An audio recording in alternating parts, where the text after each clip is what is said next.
नमस्कार। आज मैं आपके समक्ष शुक्र राशि परिवर्तन को लेकर के उपस्थित हुआ हूं। अभी तक शुक्र जो है वो मकर राशि में संचरण कर रहे थे, लेकिन आगामी 6 फरवरी से इनका संचरण कुंभ राशि में होगा। तो प्रत्येक राशियों के ऊपर शुक्र का ये गोचर क्या प्रभाव डालेगा, आज इसी की चर्चा है। देखिए, कुंभ राशि में शुक्र का संचरण होगा, वहां पहले से ही बुध की उपस्थिति है। 3 फरवरी से बुध वहीं पर संचरण कर रहे हैं। साथ में राहु का भी संचरण कुंभ राशि में ही हो रहा है। तो बुध और शुक्र, इन दोनों की युति लक्ष्मी नारायण योग का निर्माण कर रही है। वहीं पे बृहस्पति की नवम दृष्टि भी पड़ रही है। तो बृहस्पति और शुक्र का नवम पंचम योग भी यहां पे मिल रहा है। वहीं अगर देखा जाए तो शुक्र जो है कुंभ राशि में उच्चाभिलाषी हो जाएंगे। तो हर तरह से ये जो आगामी समय है 6 फरवरी से 11 मार्च तक शुक्र का ये गोचर प्रत्येक राशियों के लिए कैसा होगा ये तो जानेंगे, लेकिन ये समय अति उत्तम कहा जाएगा। आइए प्रारंभ करते हैं मेष राशि वालों से। मेष राशि वालों के लिए ये जो गोचर है शुक्र का, ये एकादश भाव में होने जा रहा है, जहां पहले से ही बुध और राहु गोचर कर रहे हैं। तो शुक्र बुध और राहु की युति एकादश भाव में और नवम दृष्टि गुरु की, ये एक बहुत ही अत्यंत उत्तम योग कहा जाएगा। मेष राशि वालों के लिए लाभ की स्थिति बनेगी, आय के विभिन्न स्रोत बनेंगे। विद्यार्थियों के लिए भी अगर देखा जाए तो यह समय बेहद अनुकूल होगा। सप्तम दृष्टि पंचम भाव पर, तो प्रेम संबंध के लिए ये समय जो है 6 फरवरी से 11 मार्च तक का एकदम अनुकूल कहा जाएगा। जो व्यक्ति शेयर मार्केट, सट्टा लॉटरी इत्यादि इसमें निवेश करना चाहते हैं तो उनके लिए भी ये समय एकदम बिल्कुल उत्तम कहा जाएगा। वहीं आगे बढ़ते हैं वृषभ राशि वालों के लिए। तो वृषभ राशि वालों के लिए ये शुक्र का गोचर दशम भाव में होगा। तो शुक्र बुध और राहु की युति दशम भाव में और गुरु की नवम दृष्टि, कार्य क्षेत्र में अप्रत्याशित सफलता। जिनकी जो नौकरी की तलाश में थे, उनकी नौकरी भी एकदम पक्की समझिए। ये लक्ष्मी नारायण योग दशम भाव में, इसकी दृष्टि जो है वो आपके सुख भाव पर, तो सुख समृद्धि हर तरह से ये समय अगर देखा जाए तो अत्यंत उत्तम कहा जाएगा। आर्थिक दृष्टिकोण से या कर्म क्षेत्र में या सुख के दृष्टिकोण से ये समय वृषभ राशि वालों के लिए बहुत ही उत्तम है। वहीं मिथुन राशि वालों के लिए ये शुक्र का संचरण जो है ये भाग्य भाव में होने जा रहा है, जहां पे गुरु की नवम दृष्टि भी पड़ रही है। तो भाग्य की अभिवृद्धि, हर तरह से सुख संपन्नता, आर्थिक समृद्धि, धर्म के प्रति भी इस समय एकदम अलग से रुझान होगा। वहीं छोटी मोटी तीर्थ यात्राएं भी होंगी। तो ये समय मिथुन राशि वालों के लिए भी बहुत ही उत्तम कहा जाएगा। आइए आगे बढ़ते हैं कर्क राशि। कर्क राशि वालों के लिए ये जो शुक्र का गोचर है ये आपके अष्टम भाव में होने जा रहा है।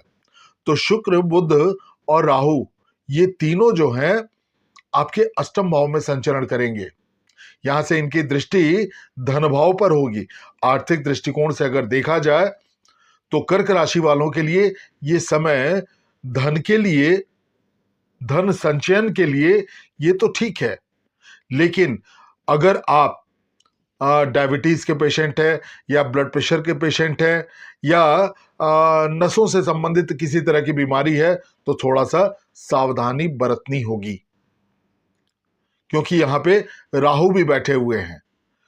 तो स्वास्थ्य के दृष्टिकोण से ये समय जो मैंने अभी बताया 6 फरवरी से थोड़ा सा आपको सतर्क रहना होगा। वैसे आर्थिक दृष्टिकोण से देखा जाए तो ये समय आपके लिए अनुकूल कहा जाएगा। वहीं आप सिंह राशि की चर्चा कर ले। सिंह राशि वालों के लिए शुक्र का संचरण जो है सप्तम भाव में होगा। तो शुक्र, बुध और राहु, ये लक्ष्मी नारायण योग आपके सप्तम भाव में बन रहा है, जहां से पूर्ण दृष्टि आपके लग्न पर होगी। वहीं गुरु जो है एकादश भाव से नवम दृष्टि से सप्तम भाव को देखेंगे। तो हर तरह से व्यक्तित्व का विकास, कोई अगर काम रुका हुआ था वो कार्य आपका पूर्ण होगा, लाभ में अभिवृद्धि हो जाएगी। व्यवसायियों के लिए भी ये समय बिल्कुल अनुकूल है। अगर किसी का शादी संबंध किसी वजह से रुका हुआ था तो यहां पर वो सारी चीजें भी दूर हो जाएंगी, यानी शादी संबंध होगा, विवाह के प्रस्ताव आएंगे। तो ये समय सिंह राशि वालों के लिए भी बहुत ही उत्तम कहा जाएगा। आगे बढ़ते हैं कन्या राशि।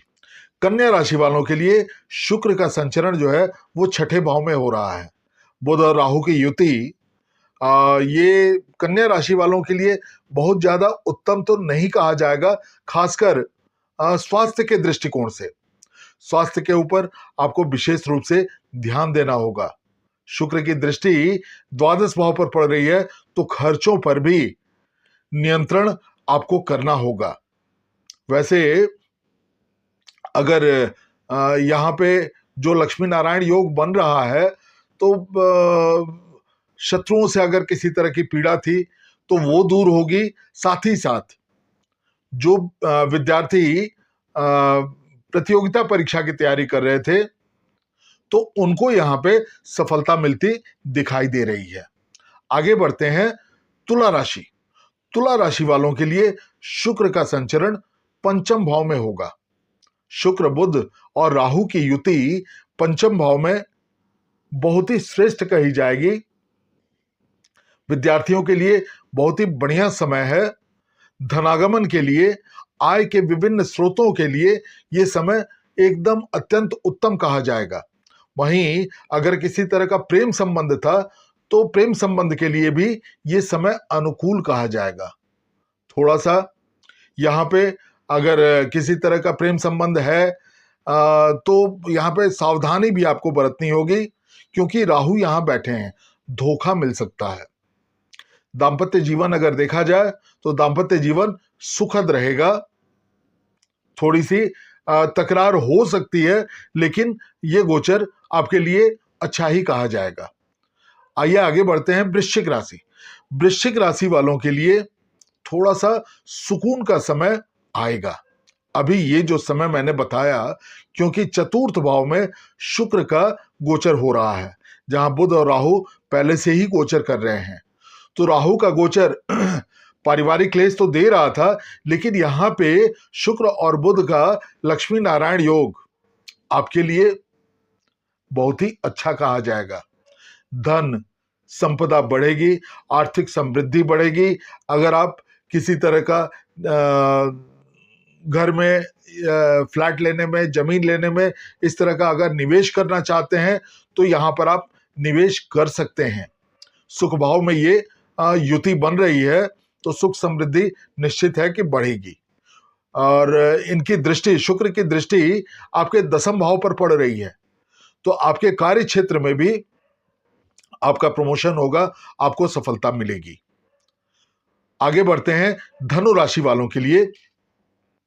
धनु राशि वालों के लिए शुक्र का गोचर जो है वो आपके तृतीय भाव में होने जा रहा है। तो शुक्र आपके छठे और एकादश भाव के मालिक होकर के और तृतीय भाव में संचरण करेंगे, जहां पर पहले से ही बुध और राहु की युति होगी। तो शुक्र, बुध और राहु यहाँ पे जो लक्ष्मी नारायण योग बन रहा है, तो यहां से इनकी पूर्ण दृष्टि आपके भाग्य भाव पर पड़ रही है। तो जो भी आप परिश्रम करेंगे उसका आपको निश्चित है कि फल मिलेगा। आर्थिक रूप से आप समृद्ध होंगे, भाग्य की अभिवृद्धि होगी, भाग्य का भरपूर साथ आपको मिलने जा रहा है। अगर आप मीडिया क्षेत्र से हैं या डिजिटल किसी तरह का कोई काम करते हैं या शेयर मार्केट में काम करते हैं, तो ये आपके लिए उत्तम समय कहा जाएगा धनु राशि वालों के लिए। आगे बढ़ते हैं मकर राशि।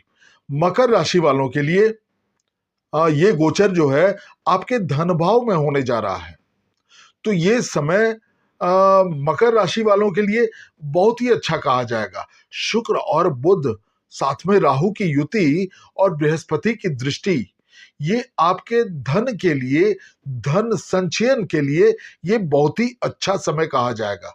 ये वाणी का भी स्थान है, थोड़ा सा सोच समझ करके वाणी का प्रयोग करना होगा। स्वास्थ्य के ऊपर भी क्योंकि यहाँ पे राहु बैठे हुए हैं, तो स्वास्थ्य के ऊपर भी थोड़ा सा आपको ध्यान देना होगा। ससुराल पक्ष से भी आपको सहायता मिल सकती है। अप्रत्याशित धनागमन की संभावना यहाँ पे मकर राशि वालों के लिए दिख रही है। आगे बढ़ते हैं कुंभ राशि। कुंभ राशि वालों के लिए आपकी राशि पर ही शुक्र, बुध और राहु, इन तीनों की युति है। ये तीनों 6 तारीख से शुक्र संचरण करेंगे और पहले से बुध और राहु की युति यहां पर बनी हुई है, तो लग्न में ही, राशि पर ही ये युति आपके लिए सर्वोत्तम कही जाएगी। बस थोड़ा सा ध्यान देना है क्योंकि यहाँ पे राहु बैठे हैं, तो ये स्वास्थ्य में गड़बड़ी करने के लिए यहाँ पे लग्न में राहु, थोड़ा सा आपको सतर्क रहना पड़ेगा। वहीं शुक्र जो है यहाँ पे आपको धनागमन कराएंगे, आपके व्यक्तित्व का विकास कराएंगे, आपकी वाणी में मधुरता लाएंगे, आपकी बातों को लोग सुनेंगे, आपके व्यक्तित्व का विकास होगा। ये सारी चीजें होंगी, लेकिन अपने ऊपर, अपने खान पान के ऊपर थोड़ा सा आपको ध्यान देना होगा क्योंकि लग्न में ये राशि पर ही ये युति बन रही है। आगे बढ़ते हैं मीन राशि। मीन राशि वालों के लिए शुक्र, बुध और राहु, इन तीनों की युति द्वादश भाव में होने जा रही है। तो शुक्र का संचरण द्वादश भाव में, ये धन, ऐश्वर्य, भौतिक सुखों के लिए एकदम श्रेष्ठ कहा जाएगा। सारी चीजों में अभिवृद्धि होगी। बस ध्यान यही देना है कि मान लीजिए कि कोई भी चीज का ज्यादा अगर आप उपभोग करेंगे तो उसका गलत आपके असर आपके शरीर के ऊपर पड़ सकता है। तो सोच समझ करके जितनी भी ये चीजें हैं उनका उपभोग करें ताकि आपके स्वास्थ्य के ऊपर कोई विपरीत असर ना दिखाई दे। वैसे मीन राशि वालों के लिए शुक्र का ये जो गोचर है द्वादश भाव में, ये बहुत ही अच्छा कहा जाएगा। तो अंत में मैं ये कहूंगा कि उपाय के रूप में शुक्र का जो उपाय है वो प्रत्येक सप्ताह के शुक्रवार को मां को 7 लौंग, ये जो गोचर काल है 6 फरवरी से 11 मार्च तक, मैं सबके लिए ये कह रहा हूं कि शुक्रवार को 7 लौंग मां का जो मंदिर है वहां ले जाकर के मां को अर्पित करें। साथ ही साथ इस माह की जो पूर्णिमा तिथि आएगी या शुक्रवार के दिन और साथ में जो भी पूर्णिमा तिथि आएगी उसमें आप मां लक्ष्मी को खीर का भोग लगाएं और प्रार्थना करें। जो भी मान लीजिए कि कष्ट है, चाहे जो मैंने स्वास्थ्य वगैरह को लेकर के कहा, तो उन सब के लिए मां से आशीर्वाद मांगिए और मां को शुक्रवार को खीर का भोग लगाइए। देखिए आर्थिक संपन्नता बढ़ेगी, भौतिक सुख बढ़ेंगे। मैं फिर से हाजिर होऊंगा, तब तक के लिए नमस्कार।